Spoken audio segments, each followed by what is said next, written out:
Vidéo super importante. Alors c'est pas une vidéo où on va jouer du piano, c'est une vidéo, je t'explique pourquoi je la fais. J'ai plein de pianistes qui toutes les semaines m'envoient des messages, m'envoient des mails sur YouTube, par mail, sur Messenger, etc.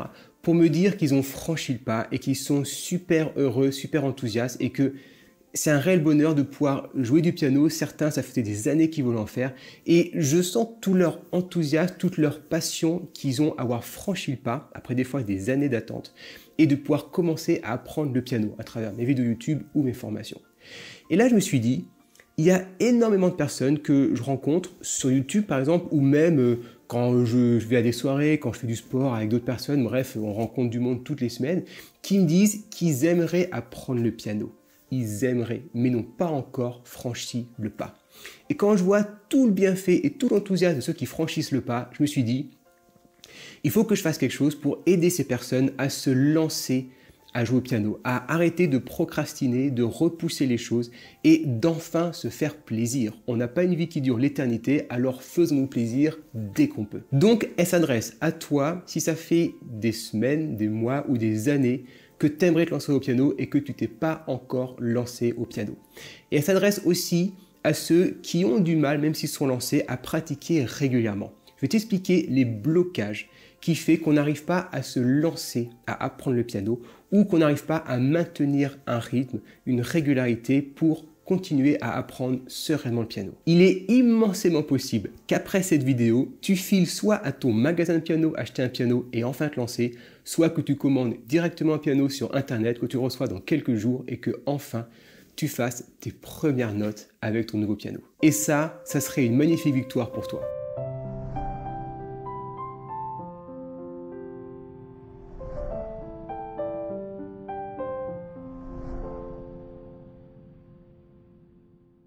C'est parti, on va casser le blocage, on va casser l'idée reçue et on va tordre le cou à cette procrastination. La première raison que j'entends très souvent quand on me dit « j'aimerais bien jouer du piano, mais je n'ai pas le temps ». Cette excuse est une fausse excuse. C'est simplement un moyen de se dédouaner, de ne pas passer à l'action.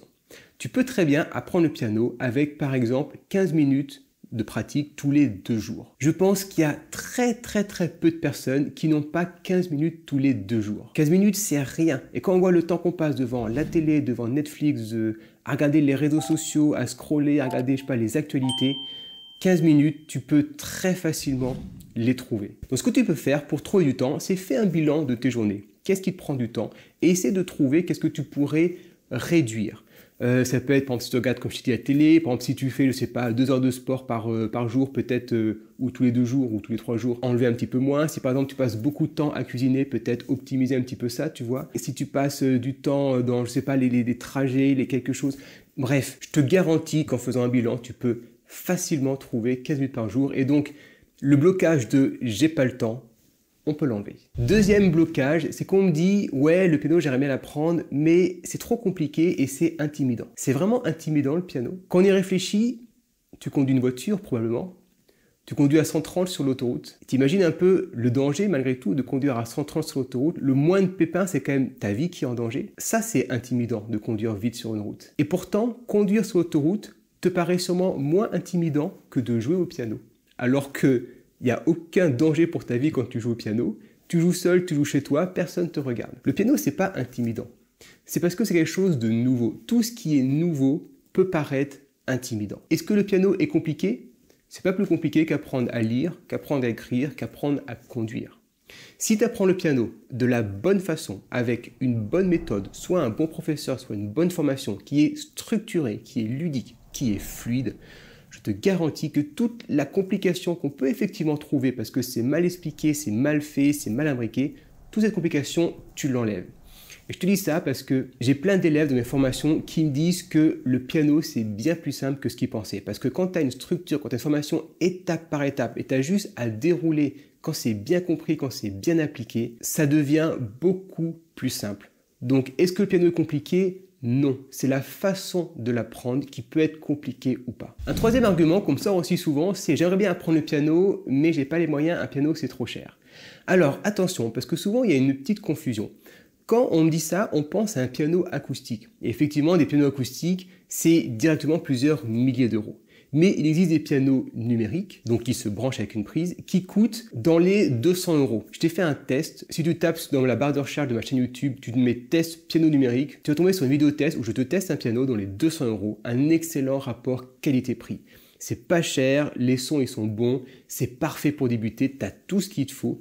Et donc avec 200 euros, alors ce qui peut quand même paraître cher, mais en général quand les gens me disent ça, c'est qu'ils ont en tête des pianos plutôt à 4 ou 5 000 euros, tu vois. Ça te permet de te lancer à moindre coût. Et si en plus tu vas sur le marché de l'occasion et que tu trouves ce piano d'occasion, en général à moins 50%, tu peux l'avoir pour une centaine d'euros. Je crois que c'est cinquième argument, quatrième, j'ai pas de le fil.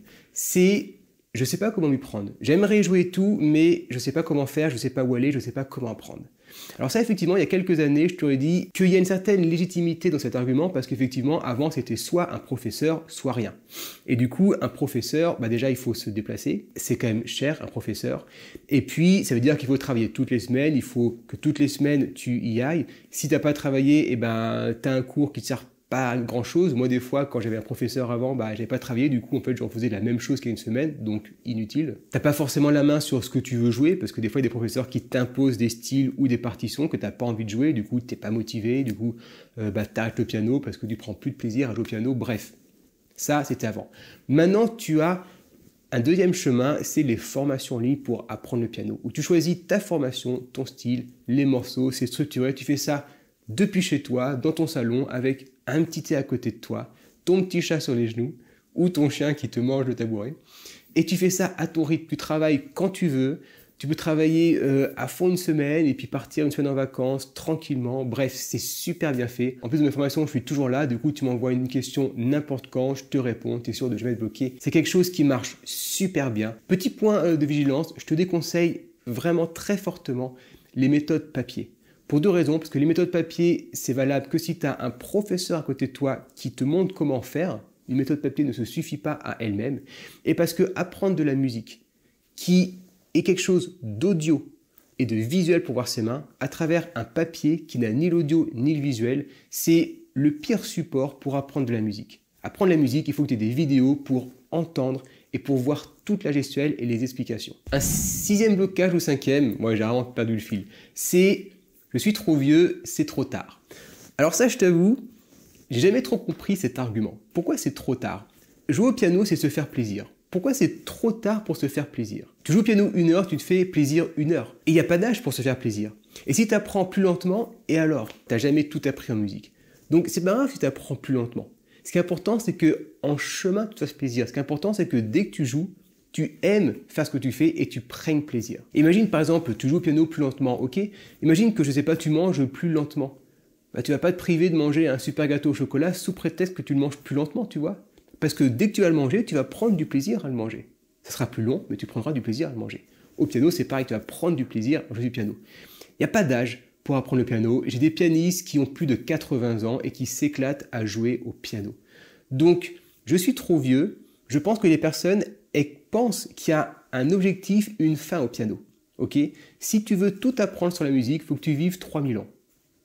Je te dis pas l'état après 3000 ans. Il n'y a pas de c'est trop tard. Et très souvent, on me dit « Oh, j'ai une trentaine d'années. » Mais 30 ans, mais bien sûr que non, c'est pas trop tard. On fait plein de trucs, et heureusement qu'on fait plein de trucs encore à tous les âges. Ça veut dire que passé 30 ans, 40 ans, t'apprends plus de sport, t'apprends plus d'instruments, t'apprends plus rien, tu ne lis plus aucun livre, tu vois, ça ne tient pas. Il faut vivre sa vie comme une aventure. Il faut que tu essayes plein de choses tout le temps. Et j'ai même envie de te dire que si tu penses que c'est trop tard pour apprendre le piano, alors c'est exactement pour ça que tu dois apprendre le piano.